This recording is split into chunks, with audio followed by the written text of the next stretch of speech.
এবং তার অঙ্গ সংগঠনের সকল নেতৃবৃন্দ সহ কর্মী বাহিনী আজকে মোহাম্মদপুর উপজেলার প্রান্তরে মানববন্ধন করেছে শুধুমাত্র একটি প্ল্যানকে বাস্তবায়ন করার জন্য। যে তারেক রহমানের উদ্দেশ্য ছিল, সেই উদ্দেশ্য ব্যাহত হওয়ার কারণে ভাইয়ের আমার আজকে আমরা উপজেলা নেতৃবৃন্দ মোহাম্মদপুর উপজেলার ইউনো ম্যাডামকে বলেছিলাম, সঠিক পন্থায় বিগত দিনে যা যা হয়েছে সম্পূর্ণ অবৈধভাবে হয়েছে, দুর্নীতির মাধ্যমে হয়েছে, এককভাবে হয়েছে।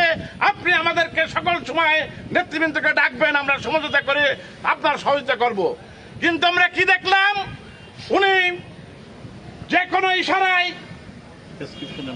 প্রেসক্রিপশনের মাধ্যমে এই যে ফ্যামিলি কার্ডের গণনার জন্য যে নিয়োগ দিল, সম্পূর্ণ একতরফাভাবে নিয়োগ দিয়েছে। আমরা বোর্ডের অন্যান্য সদস্যের কাছে শুনেছি, তারা আমাদেরকে বলেছে যে আমাদের কথা ইউনো ম্যাডাম শোনে নাই, বিভিন্ন তদবিরের মাধ্যমে এই এই এই নিয়োগ দেওয়া হয়েছে। আমরা এর কিছুই জানি না, যেহেতু সভাপতি ইউনো সাহেব। আমি একটি কথা বলতে চাই, সেই খালে এখন পানি নেই।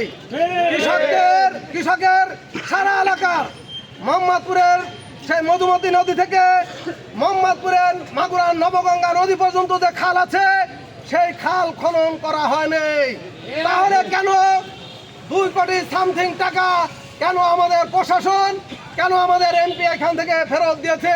আমরা সুষ্ঠু জবাব চাই। আমরা কৃষকের পাশে দাঁড়াতে চাই।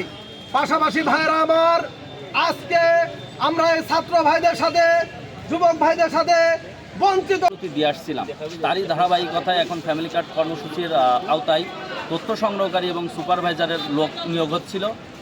এইখানে মৌখিক পরীক্ষা হয়েছে। আমরা তো প্রতিটা ঘরে ঘরে গিয়ে তারেক রহমানের কথা বলে, আমাদের যে ফ্যামিলি কার্ডের বিষয় বলে আমরা কার্যক্রম করেছি এবং ভোট চেয়ে এসেছি। আমরা যোগ্য থাকা সত্ত্বেও আমাদেরকে এইখানে মানে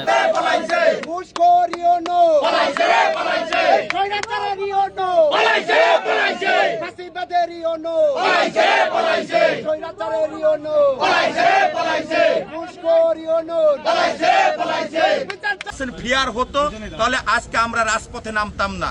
আমরা কি দেখলাম, 17 বছর আমরা তাদের বিরুদ্ধে আন্দোলন সংগ্রাম করেছি। সেই আওয়ামী স্বৈরা শাসক আজকে এই আইশুবাড়িতে বেশিরভাগ ইউনিয়নে আমরা দেখতে পাচ্ছি। আমার পলাশবাড়ি ইউনিয়ন ছাত্র দলের সভাপতি, সহসভাপতি, সাধারণ সম্পাদক, তারা অনার্স মাস্টার্স পাস করার পরেও 100% যোগ্যতা সম্পূর্ণ থাকার পরেও তাদের আজকের এই শুমারির কাজ হয় নাই।